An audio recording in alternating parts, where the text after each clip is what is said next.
글로벌 특파원 리포트 오늘은 뉴욕으로 갑니다. 김종학 한국경제TV 뉴욕 특파원 연결돼 있습니다. 김 특파원, 지금 우리 투자자들이 궁금한 건 연방정부 셧다운이라는 불확실성이 하나 끝났는데 왜 미증시 낙폭은 더 심해지느냐 하는 점일 겁니다. 월가에선 지금 상황 어떻게 진단하고 있습니까?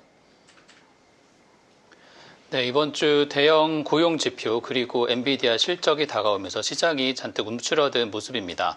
오는 20일 고용 보고서를 시작으로 정부 지표 발표가 재개되는데 다음 달 연준의 통화정책 결정이 앞서 확인하게 되는 몇 안 되는 고용 지표입니다. 연준 인사들이 오늘도 필립 제퍼슨 부의장을 포함해 최근 매파적 발언을 잇따라 내놓으면서 시장은 금리 동결 확률을 57%로 반영하고 있습니다.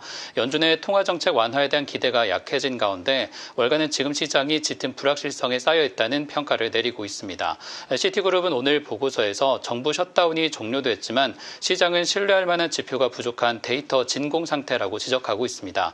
셧다운 종료로 데이터 발표가 재개되더라도 그동안 밀린 지표들이 한꺼번에 그것도 신뢰도가 다소 떨어진 상태로 나올 수 있다는 불안감이 오히려 투자 심리를 짓누른다는 논리입니다. 지난주에 이어 투자 심리도 현재 크게 약해지고 있는 분위기인데 이미 알려진 대로 대형 투자기관들의 이탈 소식이 이런 흐름을 부추기고 있습니다. 실리콘밸리의 억만장자 피터 틸이 이끄는 헤지펀드가 지난 분기 엔비디아 주식을 전량 매도한 것이 오늘 시장 공포를 키웠습니다.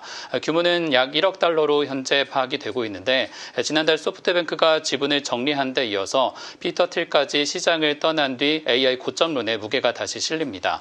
블룸버그 분석 등에 따르면 헤지펀드들 사이에서도 엔비디아 비중 확대와 축소 의견이 반반 갈릴 정도로 팽팽한 상황으로 알려지고 있습니다. 하지만 일부 투자은행들은 공포에 질린 지금이 오히려 기회라는 평가도 내놓고 있습니다. JP모건은 오늘 전략 보고서를 통해서 시장 심리를 나타내는 공포와 탐욕 지수가 극도의 공포 단계인 22까지 떨어져 있다면서 역발상 투자가 필요한 시점이라고 제시하고 있습니다.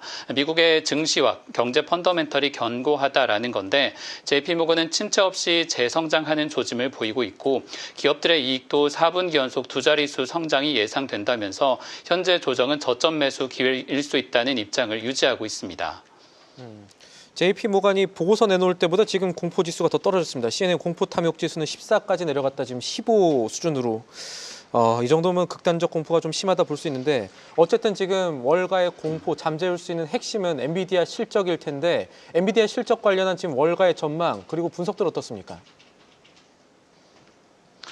엔비디아는 오는 현지 시간 19일 수요일 장 마감 이후 3분기 실적을 공개합니다. 월가는 전반적으로 긍정적으로 기대를 하고는 있는데 매출액 549억 달러, 주당 손익은 1.25달러로 전년 대비 50%대 성장을 지속할 수 있다는 전망이 주를 이룹니다. 하지만 어느 때보다 시장의 불확실성이 높고 긴장감이 높은 실적 발표가 될 것으로 보입니다.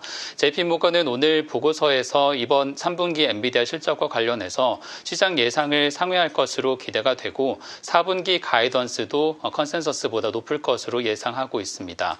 이런 가운데 젠슨항 최고 경영자가 직접 올해와 내년까지 총 5천억 달러, 우리 돈 700조 원 규모의 주문이 밀려있다고 밝힌 점도 시장의 낙관론에 조금 힘을 보태주고 있습니다.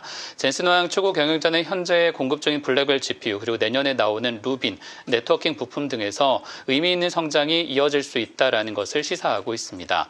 울프 리서치의 크리스 카소 애널리스트는 이번 언급과 관련해서 현재 컨센서스보다 확실히 매출이 늘어날 것을 시사하는 부분이라고 평가하고 있고 오펜하이머도 하이퍼스케일러들의 설비 투자 증가가 끊임없는 AI 수요를 반영한다면서 그간의 논리를 다시 재반복하고 있습니다.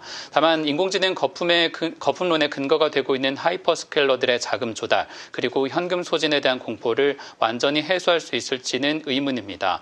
또한 엔비디아는 미국의 중국에 대한 수출 규제로 인해서 H20 반도체를 제외한 채 지난 분기에 실적을 공개했습니다. 미국 정부가 매출의 15%를 갖는 대가로 얻었던 수출 허가도 여전히 재개될지 불확실합니다.